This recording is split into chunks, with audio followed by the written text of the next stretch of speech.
Hai, assalamualaikum warahmatullahi wabarakatuh. Kembali lagi di YouTube channel Hana. Kali ini Hana akan membahas analisis regresi linear berganda tentang uji asumsi klasik. Karena di sebelumnya sudah dijelasin mengenai uji instrumen ya guys. Nah, semoga bermanfaat ya video kali ini. Jangan lupa di like, komen, dan subscribe video ini. Oke, langsung aja ke uji asumsi klasik. Asumsi klasik adalah syarat-syarat yang harus dipenuhi dalam model regresi linear OLS. OLS itu ordinary least square ya guys. Nah, kalau misalkan regresi OLS ini sudah valid, dia bakal berfungsi sebagai alat peramal atau alat penduga.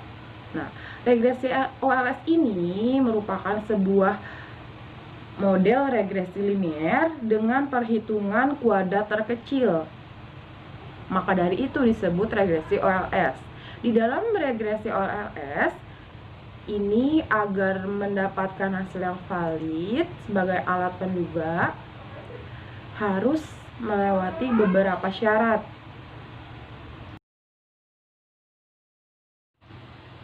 Nah, jika syarat-syarat tersebut sudah terpenuhi semua, maka bakal disebut dengan blue. Blue itu apa?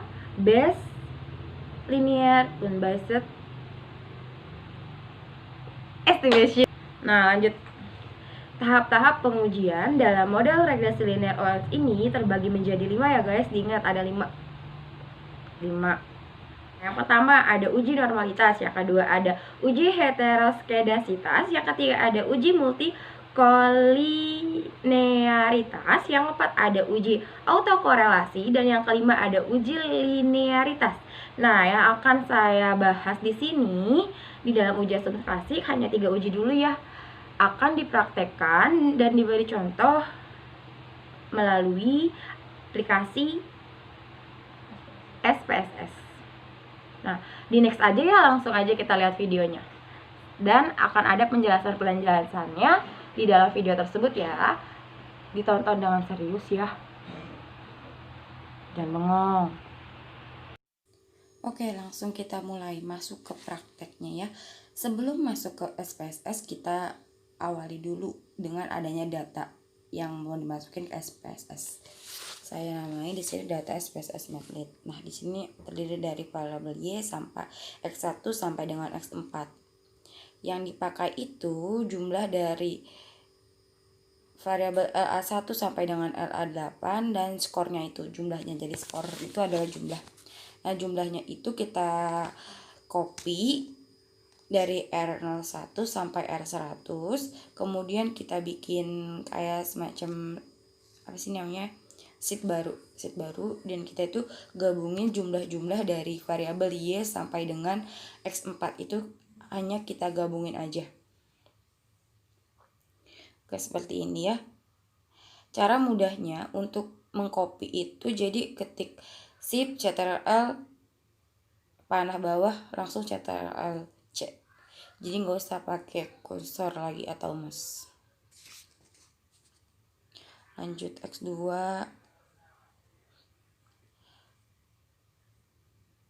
Pokoknya lanjut seterusnya ya.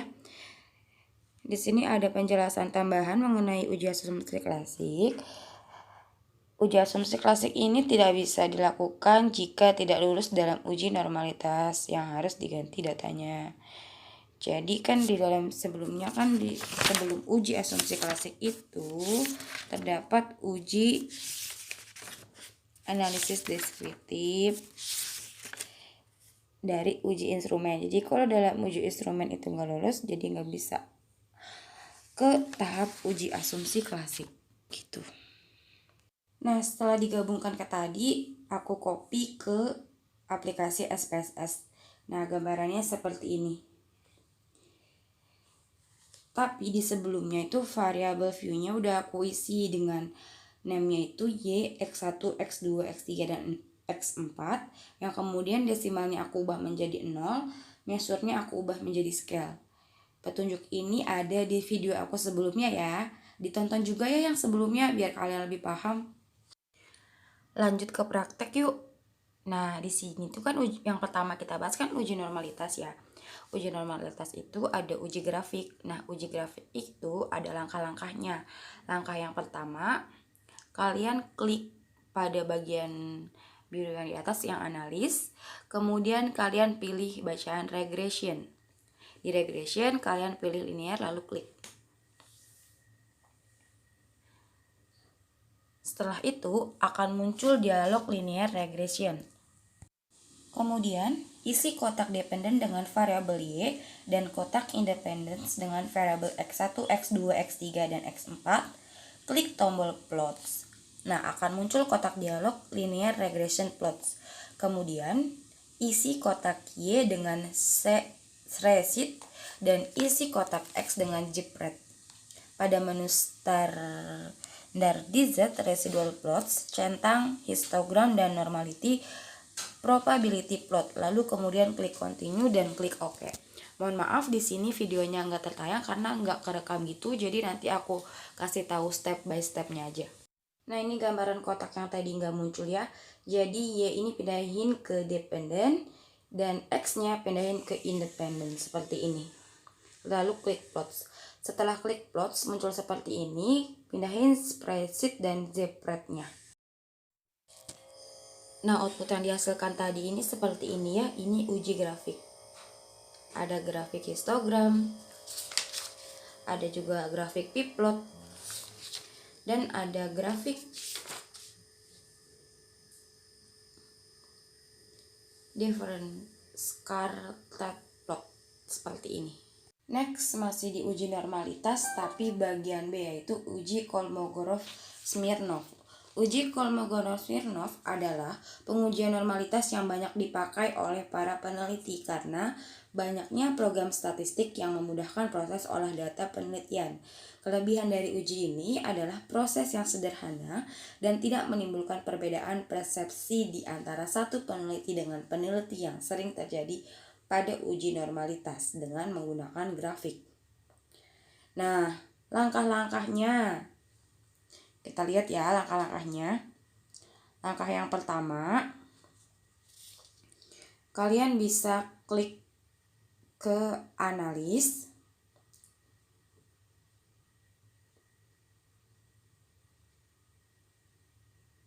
Kok nggak geser kursornya? Nah, analis. Kemudian pilih regression, lalu klik linear.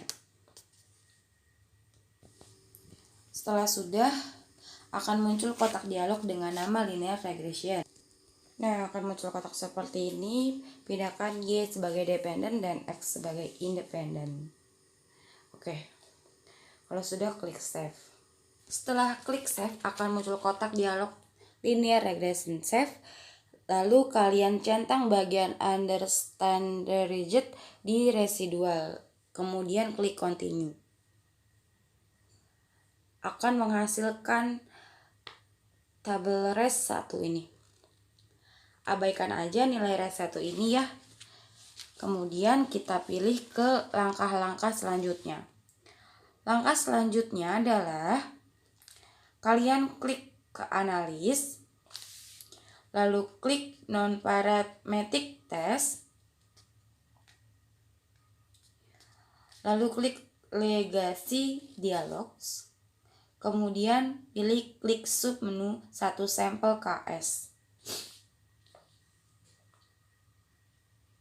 Diklik, maka akan muncul kotak dialog one sample Kolmogorov-Smirnov test. Selanjutnya isi kotak tes dengan variabel list dengan variabel unstandardized residual res 1 seperti yang saya contohkan di atas ini. Pada bagian tes distribution centang normal lalu kemudian klik OK. Nah, maka akan menghasilkan output yang seperti ini ya guys. Nah, berdasarkan tabel di atas, interpretasinya adalah jika nilai asim sig 2 strip Taylor di atas 0,05 maka distribusi data dinyatakan memenuhi asumsi normalitas. Dan jika sebaliknya, maka dinyatakan tidak normal. Dengan demikian dapat disimpulkan bahwa data yang saya bahas ini memiliki distribusi data yang tidak normal. Nah, untuk mengatasi masalah ini, ada treatment yang bisa dilakukan dengan melakukan transformasi data. Salah satunya dalam bentuk logaritma natural untuk masing-masing variabel independen dan variabel dependen. Jangan bengong. Next, lanjut ke uji heterosedasitas.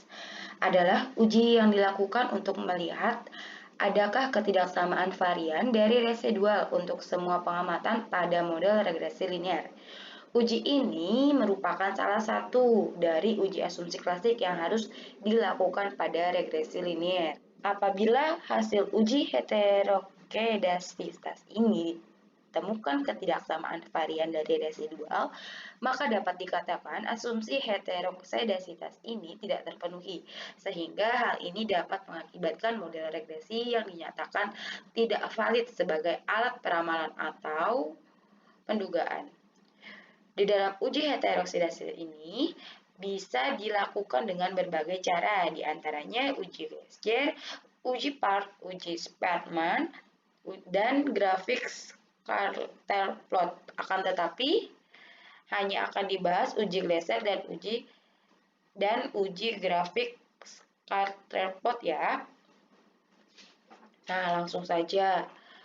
Caranya pertama yang uji Gleiser, kita klik ke analis, lalu pilih klik regression. Habis regression kalian pilih linear.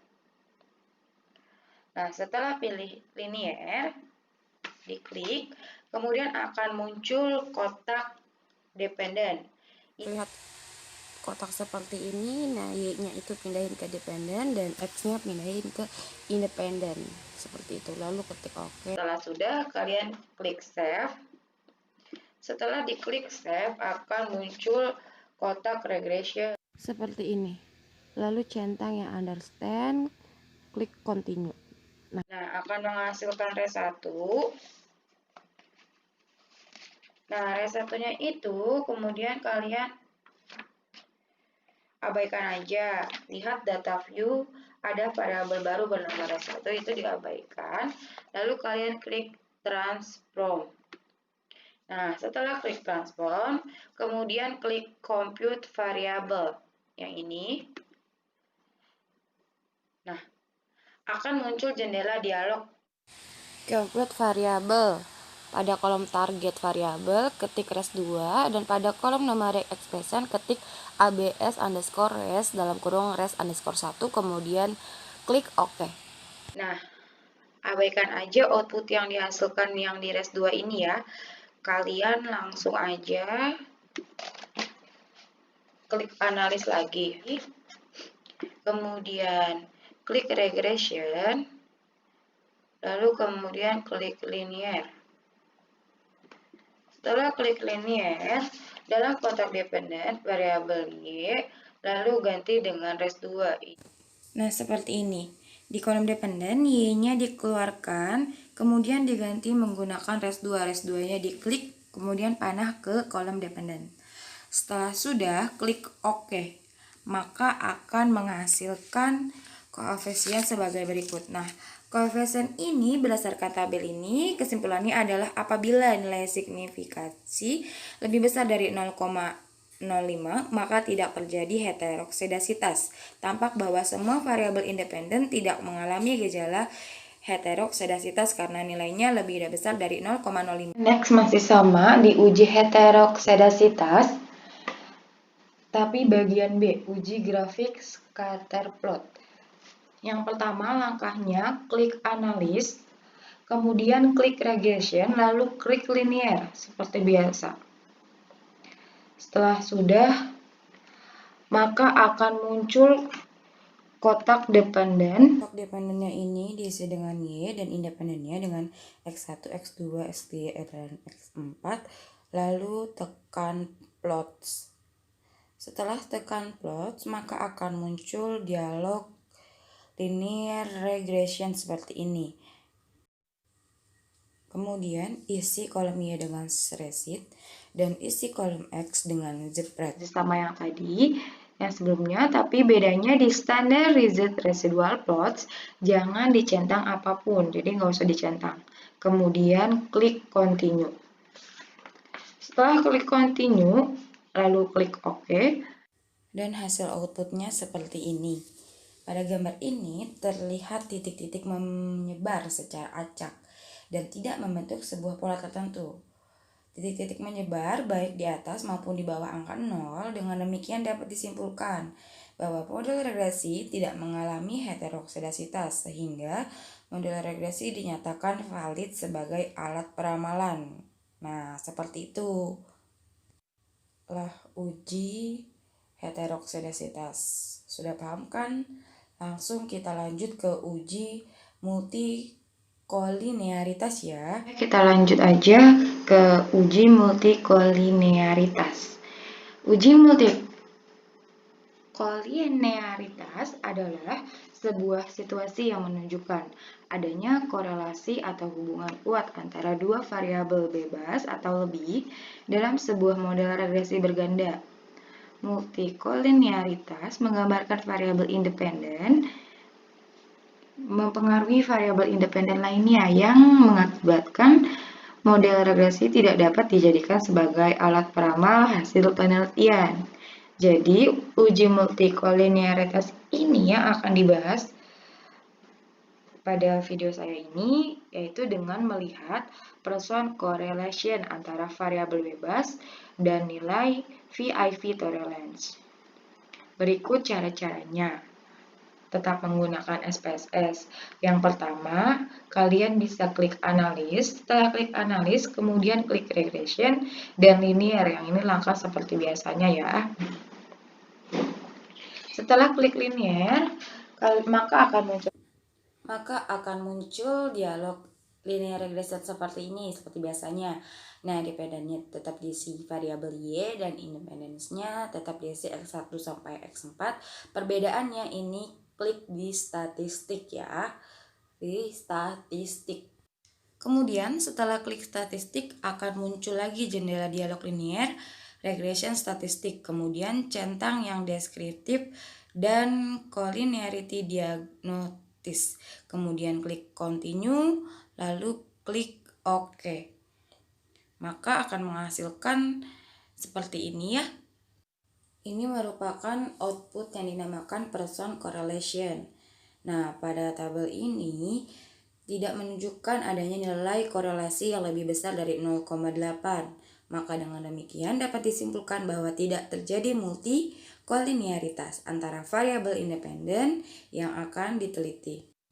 Ini juga output kedua yang dihasilkan, yaitu VIV dan tolerance. Pada tabel ini menunjukkan nilai VIV kurang dari 10 dan nilai tolerance lebih besar dari 0,01. Maka dengan demikian disimpulkan bahwa tidak terdapat masalah multikolinearitas. VIV dan tolerance adalah indikasi kuat yang sering dipakai oleh para peneliti untuk menyimpulkan fenomena terjadinya interkorelasi variabel bebas. Nah, sekian ya penjelasan mengenai uji multikolinearitas. Ada tambahan nih tentang uji autokorelasi dan uji linearitas. Tadi kan gak saya praktekin, jadi saya kasih tahu aja kalau uji autokorelasi itu bisa dilakukan apabila lama waktu pengamatan penelitiannya lebih dari 1 waktu pengamatan, dalam kurung lebih dari 1 tahun. Kalau uji linearitas digunakan untuk mengetahui apakah model penelitian mempunyai hubungan yang linear atau tidak, seperti itu. Nah, udah tahu kan penjelasannya, jadi kayak gitulah secara terperincinya seperti itu. Kalau misalkan kalian mau coba, bisa banget. Kalau misalkan datanya belum ada, bisa dibuat data-data dulu atau dicari data-datanya. Nah, kalau misalkan data-data tersebut nggak valid di uji yang sebelumnya tuh uji instrumen, maka nggak bakal bisa untuk uji asumsi klasik. Harus diulang dulu dari uji instrumen. Gitu. Terima kasih ya atas perhatiannya. Wassalamualaikum warahmatullahi wabarakatuh. Jangan lupa di like. Nah, mundur. Nah, heteroksidasitas. Ih, nggak bisa. Heteroskedastisitas. sekedar sisi tas yang penting. Hai.